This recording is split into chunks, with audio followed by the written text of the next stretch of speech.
رسول مکرم صلی اللہ علیہ وآلہ وسلم فرماتے ہیں، جس شخص نے اس دعا کے الفاظ پر یقین رکھتے ہوئے دل سے ان کو کہہ لیا اور اسی دن اس کا انتقال ہو گیا،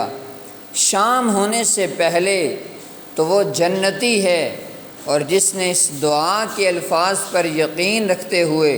رات میں ان کو پڑھ لیا اور پھر صبح ہونے سے پہلے اس کا انتقال ہو گیا، وہ جنتی ہے۔ اور وہ دعا یہ ہے، اللہم انت ربی لا الہ الا انت خلقتنی وأنا عبدك وأنا على عهدك ووعدك ما استطعت أعوذ بك من شر ما صنعت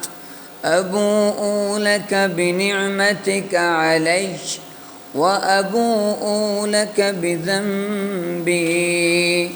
فاغفر لي فإنه لا يغفر الذنوب إلا أنت۔ صحیح البخاری کتاب الدعوات، حدیث نمبر 6306۔